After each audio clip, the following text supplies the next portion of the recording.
Hello everyone, welcome to the interval classes. आज के इस वीडियो में हम उत्तराखंड एलटी एग्ज़ाम के लिए जो 50 नंबर की जीएस आने वाली है उसके लिए प्रैक्टिस सेट लगाने वाले हैं। अब देखो, प्रैक्टिस सेट क्यों लगाना ज़रूरी है, क्योंकि ये जो 50 नंबर होते हैं ना, ये बहुत ही ज़्यादा इंपॉर्टेंट होते हैं। क्योंकि इससे मेरिट बनने वाली है आपकी। ठीक है, 50 मार्क्स का वेटेज बहुत ज़्यादा होता है और इसकी तैयारी करना बहुत ही ज़्यादा ज़रूरी है। और इसके लिए सबसे ज़्यादा अच्छी चीज़ जो होती है कि इतने कम समय में आपके पास ये होता है कि अब देखो, जो इसका एग्ज़ाम डेट है फ़िलहाल के लिए तो 18 अगस्त चेंज कर दी गई है। 18 अगस्त इसकी डेट हो चुकी है पेपर की। बट आपके पास फिर भी समय कम है, क्योंकि जीएस का सिलेबस बहुत ही बड़ा है और इतना बड़ा सिलेबस कवर करना आसान काम नहीं होता है। आप लोग देखते होंगे कि कंपटीशन करने वाले बच्चे कितने ही लगे होते हैं और बीएड करने वालों की संख्या भी कम नहीं है। जितने बच्चे बीएड करते हैं वो साथ में प्रिपरेशन कर रहे होते हैं, तो इसलिए आप समझ के चलिए कि कंपटीशन तो हाई है। और उससे बचना है तो आपको प्रैक्टिस सेट या फिर PYQs लगाना बहुत ज़रूरी है। तो आज के इस पेपर में भी, आज के इस वीडियो में भी हम PYQ ही लगाने वाले हैं। एक PYQ यानी आपका प्रीवियस ईयर का क्वेश्चन पेपर लगाने वाले हैं, जो कि UPSC के द्वारा ही कराया गया था। ये एक स्क्रीनिंग का पेपर था, तो स्क्रीनिंग के पेपर पहले होते थे इसी तरह लेक्चरर और इसमें भी, तो वही पेपर है ये एक। ठीक है, तो इसको सही से करना। आप अपना देखना कि कुछ ना कुछ क्वेश्चन जो आपको नए दिखाई देते हैं, जो आपको नहीं पता था जिनके आंसर्स, उनके आंसर्स को नोट करते हुए चलना, ताकि बाद में रिवाइज़ करने के आपके काम में आए। जितना ज़्यादा रिवाइज़ करोगे कुछ नए क्वेश्चंस को, उतने ही मार्क्स बढ़ने के चांसेस होते हैं। वही चीज़ें, पुरानी चीज़ों को रिवाइज़ करने से मार्क्स नहीं बढ़ता है। ठीक है, क्योंकि वो चीज़ें तो पहले से ही आती हैं ना, इसलिए। तो आज के इस वीडियो को हम शुरू करते हैं। वीडियो को लास्ट तक देखना, क्योंकि बहुत ही ज़्यादा इंपॉर्टेंट है और इससे आपके जितने भी नए क्वेश्चंस बनते हैं उनको अलग से नोट डाउन करते हुए चलना। दिखा देता हूँ ये कब का पेपर है। ये देखो, पेपर है आपका वैज्ञानिक सहायक औषधि एवं कार्य एवं राजस्व निरीक्षक, सफाई निरीक्षक, स्क्रीनिंग पेपर।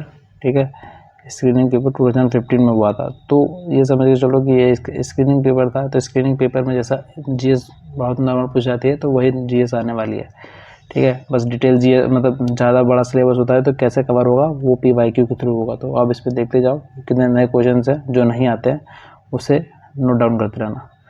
देखो, पहला क्वेश्चन है कि जब पर्यावरण मुद्दों को सकल घरेलू उत्पाद की गणना में सम्मिलित किया जाता है तब इसे कहा जाता है। तो देखो, इसे क्या कहते हैं, तब आंसर्स इसके बुक में यहीं पे मेंशन है, तो इसे मैं अलग से बताने वाला नहीं हूँ आपको यहीं पे बता देता हूँ मैं कि हरित लेखांकन कहा जाता है। तो सीधे एक ये हेडिंग डालना है ये क्वेश्चन की कि जब पर्यावरण मुद्दों को सकल घरेलू उत्पाद की गणना में सम्मिलित किया जाता है तो इसे कहा जाता है हरित लेखांकन। तो एक नया क्वेश्चन तैयार हो जाएगा आपके लिए कि अगर पेपर में आता है तो आपको ये नहीं लगेगा कि नया है एकदम। ठीक है, भारत में सर्वप्रथम सेवा कर कब लगाया गया? तो ये लगाया गया था आपका 1994 से 1995 के बीच में। प्रधानमंत्री जन धन योजना की प्रारंभ की गई थी, तो ये की गई थी आपकी 28 अगस्त 2014 से।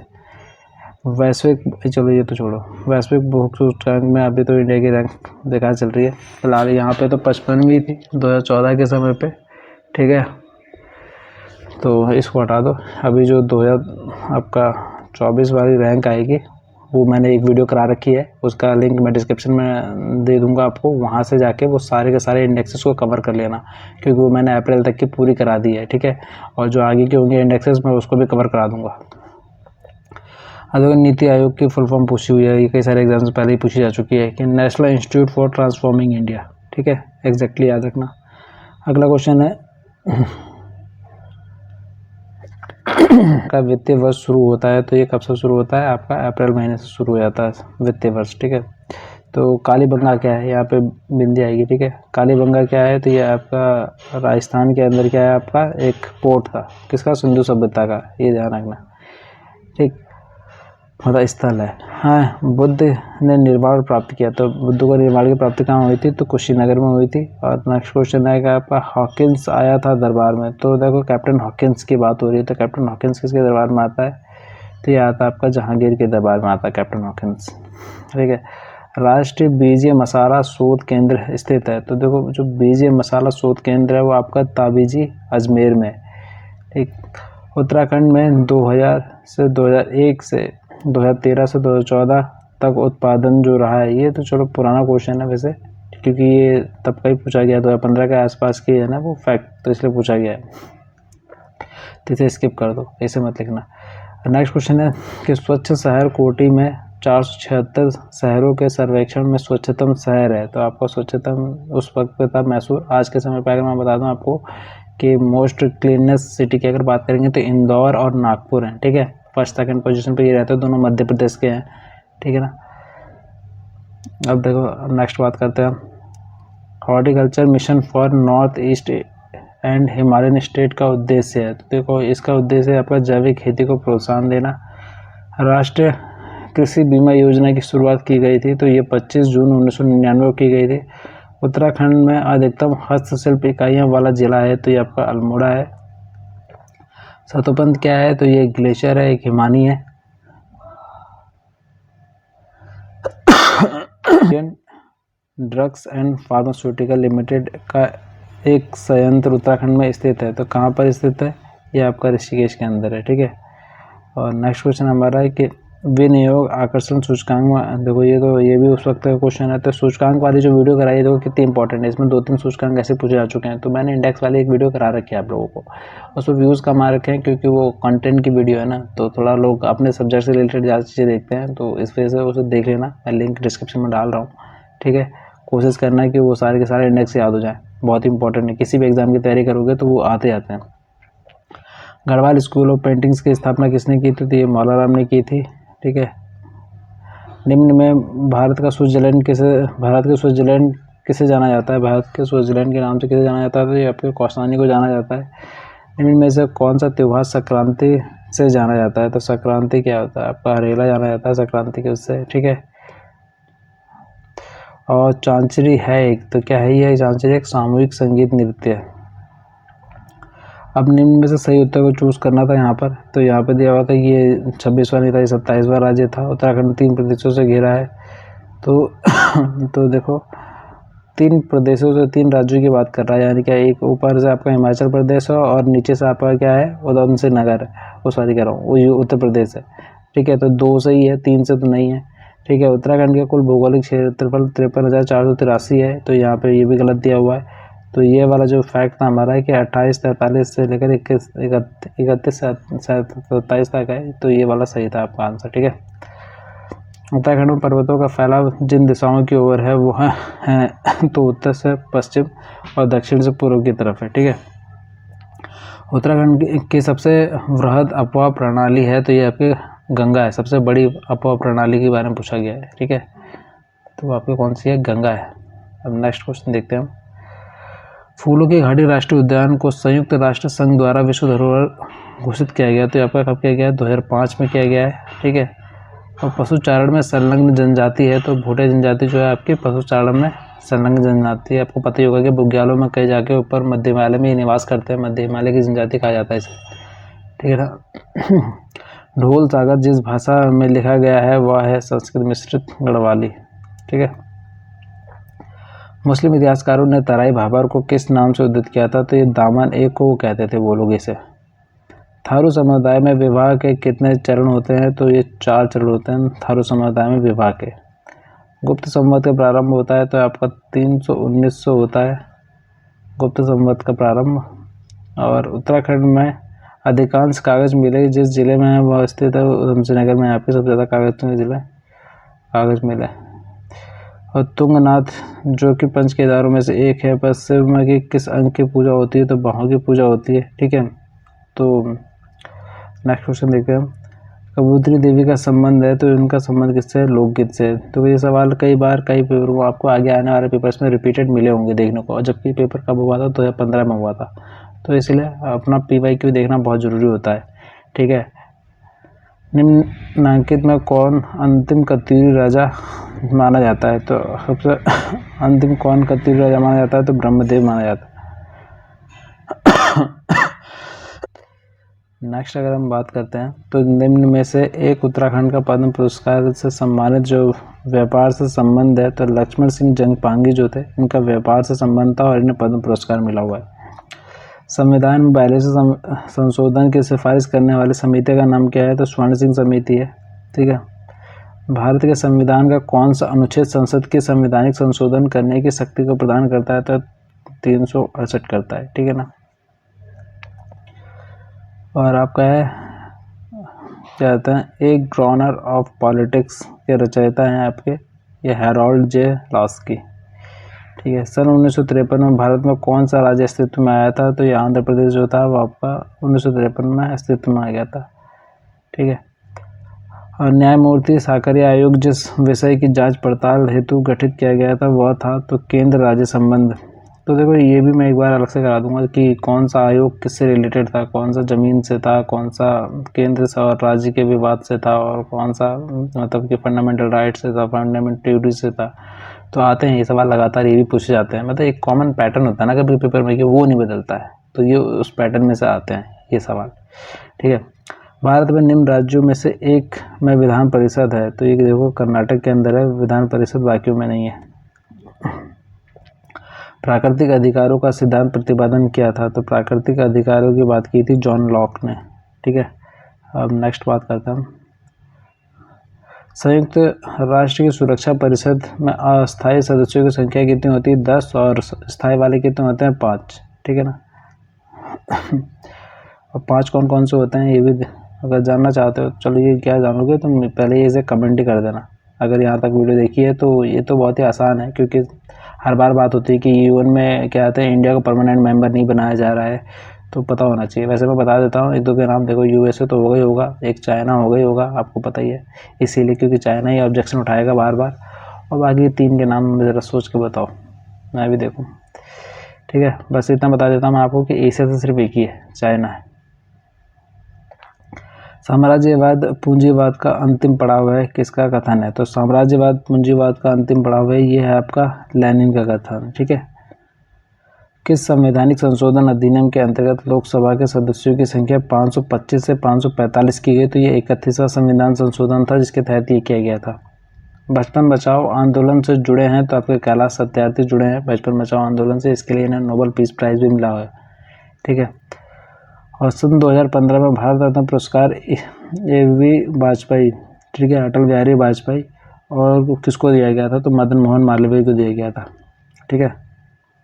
ये 2015 की बात थी। आप इस बार के देख लेना कि इस बार जो भारत रत्न है वो किसी किसी मिला है। अवार्ड्स और ऑनर्स वाले भी मैंने करा रखे हैं अपने उसमें, तो आप डिस्क्रिप्शन में जो आपको लिंक मिल जाएगा वहाँ से आप कर सकते हो। ठीक है तैयार। और अगर आपको ऐसे कनेक्ट रहना है तो आप मेरे चैनल को सब्सक्राइब और शेयर भी कर सकते हो। निम्न में से किसने वर्ष 2015 का स्टॉकहोम वाटर पुरस्कार जीता? तो ये राजेंद्र सिंह ने जीता है। किस स्वतंत्रता संग्राम सेनानी ने इंडिया विंस फ्रीडम पुस्तक लिखी है? तो मौलाना अबुल कलाम आज़ाद की इंडिया विंस फ्रीडम की बात करें तो। ठीक है। ऋषिकेश को इस नाम से भी जाना जाता है, तो विश्व की योग राजधानी के नाम से भी जाना जाता है उसे। ठीक है। भारत गणराज्य का उत्तराखंड का क्रम कौन सा है? तो 27वां क्रम है। अभी हमने इससे पहले बात की थी। उत्तराखंड की विधायी और अदालती राजधानी है तो आपकी देहरादून, और नैनीताल क्या है आपकी विधायी देहरादून आपकी विधायी राजधानी, और अदालती राजधानी कौन सी है? तो नैनीताल। विश्व का सर्वाधिक ऊंचाई पर स्थित गुरुद्वारा जिले में है तो वो आपका चमोली में है, जो हेमकुंड साहिब कहते हैं जिसे हम। ठीक है, उसकी बात कर रहे हैं। हरिहर द्वितीय ने आक्रमण करके भेंट प्राप्त की तो किससे भेंट प्राप्त की थी? लंका से। ठीक है, सिलोन। शिवाजी की राजधानी थी तो ये आपकी राजधानी थी उनकी रायगढ़। और स्वच्छ भारत मिशन प्रारंभ हुआ था ये आपका 2 अक्टूबर 2014 को। और क्रीमिया, देखो ये तो आजकल बहुत ही न्यूज़ में है, क्रीमिया की बात चल रही है काफ़ी सारा। ठीक है, तो जिस पर हाल ही में रूस ने कब्जा किया है, पहले हिस्सा था तो वो किसका हिस्सा था? यूक्रेन का। तो आजकल भी थोड़ा युद्ध वाला माहौल था उनका, तो ये वैसे भी न्यूज़ में था। ठीक है। उत्तराखंड के पहले राज्यपाल थे तो ये आपके थे SS बरनाला। 2014 का दादा साहब फाल्के पुरस्कार, आप इस बार का ध्यान रख लेना कि किसको मिला है। ठीक है, तो उस वक्त पे तो शशि कपूर थे, इस वक्त का आप ध्यान रखना। और ये अवार्ड्स मैंने कराए हुए हैं तो इसलिए मैं इस वीडियो में नहीं बता रहा हूँ ताकि आप लोग उस वीडियो को भी देखें। ठीक है, वरना बच्चे क्या करते हैं कि बस एक वीडियो देखी बस हो गया, चैनल तो हमारा ग्रो नहीं होता ना, फिर मोटिवेशन नहीं मिलता है। एक देश जो यूरोपियन यूनियन का हिस्सा है मगर यूरो का प्रयोग नहीं करता है तो आपका ग्रेट ब्रिटेन, वैसे भी ये बाहर हो चुका है अब। ठीक है, उससे यूरोपियन यूनियन के संघ से। नेक्स्ट बात करते हैं हम कि अमीना गरीब फाकिम जिन्होंने मॉरिशस के राष्ट्रपति के रूप में पदभार ग्रहण किया है वो एक प्रतिष्ठित थी। तो देखो उस वक्त क्या था, तो ये वैज्ञानिक थी, अभी फिलहाल के चेंज हो चुके हैं वहाँ पर। संसद आदर्श ग्राम योजना का प्रारंभ हुई तो 2014 में हुई थी। 2014 से 2015 की जो स्कीम्स हैं सारी, वो भी मैंने कवर कराई हैं, और मैं आगे भी उसमें फर्दर आगे वीडियो लाने वाला था कि 2015 के बाद, क्योंकि सबसे ज़्यादा स्कीम्स जो पूछ जाती हैं और 2014 और 2015 में जो स्कीम्स लॉन्च हुई थी उसी से ही सवाल बनते हैं, तो वो भी मैं कराने वाला हूँ। अगर आप किसी और भी एग्ज़ाम की तैयारी कर रहे हो तो आपको बहुत फ़ायदा मिलने वाला है उसमें, ठीक है। और मैंने स्कीम्स की 2 वीडियो ऑलरेडी करा रखी हैं उत्तराखंड की स्कीम्स की, ठीक है। अभी नेशनल स्कीम्स की नहीं कराई हैं, तो उसमें मैं करा दूंगा सारी कवर। निम्न में से कौन एक कवि एवं संगीतज्ञ था जो स्वयं को कविराज अथवा कवियों का सिरमौर के संबंध को हर्षित होता था? तो ये समुद्रगुप्त था, ठीक है। अगर इसे ऐसा बोलते थे खुश हो जाता था। शिक्षा के विकास हेतु कलकत्ता में एशियाटिक सोसाइटी और बंगाल की स्थापना किसने की थी? तो विलियम जोन्स ने की थी एशियाटिक सोसाइटी की स्थापना। निम्न में से किसको भारत के गवर्नर जनरल के कार्यों के लिए इंग्लैंड के महाभियोग का सामना करना पड़ा था? तो वॉरेन हेस्टिंग को क्या करना पड़ा था? महाभियोग का सामना। ये सवाल बहुत बार पूछे गए हैं, ये जो सवाल आपको इसमें दिख रहे हैं सारे के सारे। सुप्रसिद्ध साहित्यिक कृति तहकीक ए हिंद की रचना की थी, तो ये की थी आपके अलबरूनी ने। शुंग वंश का संस्थापक था तो पुष्यमित्र था, ठीक है। दक्षिण भारतीय प्रायद्वीप में द्रविड़ वास्तुकला एवं शिल्पकला शैली के प्रवर्तक कौन थे? तो पल्लव थे। वह इटली यात्री जिसने विजयनगर साम्राज्य का प्रशंसनीय वर्णन किया था, तो इसने किया था निकोलो काउंटी ने कर रखा था, ठीक है। 5वीं शताब्दी में गुप्त साम्राज्य के पतन का कारण था, तो हूण जो था, हूण आक्रमण, वो क्या था इनका? गुप्त साम्राज्य का पतन का कारण था। बादशाह बहादुर शाह द्वितीय के 2 पुत्रों एवं 1 पौत्र की सरेआम हत्या की थी, किसने की थी? तो हडसन ने कर रखी थी, ठीक है। हडसन का नाम आप 1857 की क्रांति में सुनोगे। दक्षिण अफ्रीका में सोने की खदानें निम्न में से किसके समीप पाई जाती थी? तो जोहानिसबर्ग, ठीक है। और मैकमोहन रेखा जिनके मध्य स्थित है वो हैं भारत और चीन।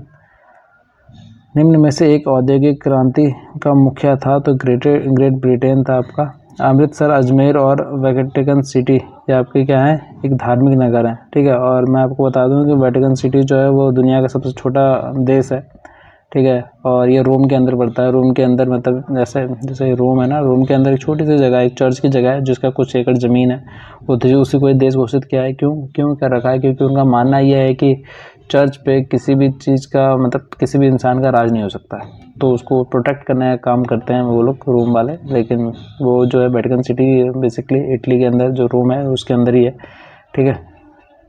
तो इतना ध्यान रखना, बाकी एक्स्ट्रा जान के डिटेल ज़्यादा जानने की वो नहीं है, ठीक है। क्षेत्रफल की दृष्टि से भारत का विश्व में कौन सा स्थान है? तो 7वां स्थान है, ये पता होना चाहिए एग्जैक्टली, ठीक है। निम्नलिखित में से कौन सा पारिस्थितिक तंत्र का प्रमुख घटक है? देखो जीवी घटक होता है, अजीवी घटक मतलब बायोटिक, एबायोटिक, और आपका जो ऊर्जा होती है, और ये सारी की सारी चीज़ें क्या होती है? आपका पारिस्थितिक तंत्र का प्रमुख घटक होता है। निम्न में से कौन सा एक जीव भार का मुख्य अंग है? तो आपका वनस्पति है, ठीक है। और भारत के भूमि लक्षद्वीप एवं अंडमान निकोबार की तटरेखा की लंबाई लगभग है, मुख्य भूमि की और लक्षद्वीप, और उसके पूछा गया है कि दोनों को मिलाकर जो टोटल लंबाई है वो कितनी है, ठीक है। तो देखो ये जो टोटल लंबाई हमारी यानी कोस्टल एरिया की लंबाई पूछी गई है 7516.6 किलोमीटर। टोटल जो कोस्टल एरिया है ना हमारा पानी से लगा हुआ, उसकी लंबाई पूछ रखी है। और अगर आपसे पूछता है कि सिर्फ पूछता है कि जो मुख्य भूमि है उसका उस कितनी है, तो उसकी है आपकी, आई थिंक मैं अगर सही से रिकॉल कर पा रहा हूँ तो 6100 किलोमीटर है, ठीक है। तो देख लेना चाहिए, एक बार चेक कर लेना, ठीक है। निम्न में से कौन सा कथन सभी पक्षियों के लिए सही है? तो देखो अंडे देते हैं और उसमें शोषी होते हैं, ये बात सबके लिए सही है, ठीक है। पंख होते हैं और उड़ सकते हैं, ये सभी सारे पक्षी नहीं उड़ सकते हैं, पता ही है, ठीक है। दंत नहीं होते हैं और लाल रक्त कणिकाओं के केंद्रक नहीं होते हैं, ये भी गलत है। फेफड़े स्पंजी होते हैं और हृदय त्रिअक्षीय होता है, त्रिअक्षीय तो होता ही नहीं है, ठीक है। नेक्स्ट बात करते हैं हम वर्णनता, मतलब कि जो आपका रुतांती होती है मैं किस दोष से संबंधित है? तो ये आपके शंकु से संबंधित। जैसे वर्णनता मतलब कि कलर वाले वो डिफ्रैक्शन होता है, मतलब दिक्कत आती है, कलर से रिलेटेड प्रॉब्लम आती है, ठीक है। निम्न में से जीवाणु द्वारा कौन सा रोग होता है? तो ये आपका तपेदिक होता है, यानी कि टीबी होता है, ठीक है। नाभिकीय यानी न्यूक्लियर रिएक्टर में ऊर्जा के उत्पन्न होने का कारण है, तो नियंत्रित नाभिकीय विखंडन। और यीस्ट महत्वपूर्ण स्रोत है किसका है, तो ये प्रोटीन का महत्वपूर्ण स्रोत है। और डीएनए में उपस्थित दो पिरामिडिन क्षारक हैं, तो आपका साइटोसिन है और थाइमिन है। प्रकाश संश्लेषण के संदर्भ में क्या सत्य है, तो ये है आपका कार्बन डाइऑक्साइड का ऑक्सीकरण एवं जल का अपचयन होता है। ठीक है, तो ये तो फिलहाल इतना ही था। अभी फिलहाल के लिए हमने इतने देखा, इस पेपर में 87 क्वेश्चंस को देखा है। ठीक है, जितने भी क्वेश्चंस आपके नए मिले हैं इसमें आप उसे अलग से नोट डाउन करना और उसको लिख के रखना, और उसके क्या कहते हैं आप रिवाइज करने के लिए बाद में बनाते रहना, ताकि तैयारी करने में आसानी हो। और देखो जो सवाल हैं ये कितने आपको इसमें मिल गए होंगे, कम से कम 10 से 12 सवाल तो मिल गए होंगे जो हर साल रिपीट हुए उसके बाद 2015 के बाद। ऐसा नहीं है कि आज के एग्ज़ाम में नहीं देखने को मिलेंगे, आज के एग्ज़ाम में भी देखने को मिलते हैं। ठीक है, तो फिलहाल के लिए आपके प्रॉब्लम का सॉल्यूशन यही है कि PYQ लगाना है। और अगर आपको बेहतर तरीके से इसमें चाहिए कि थोड़ा सा डिटेल में सारे ऑप्शंस को एक्सप्लेन करते हुए बना दो, तो आप कमेंट करके मुझे बता दीजिए, मैं हर एक ऑप्शन को भी डिटेल में क्या कहते हैं एक्सप्लेन करते हुए बना दूंगा video. And thank you so much. Video अच्छी लगी हो तो लाइक से सब्सक्राइब करना मत भूलना।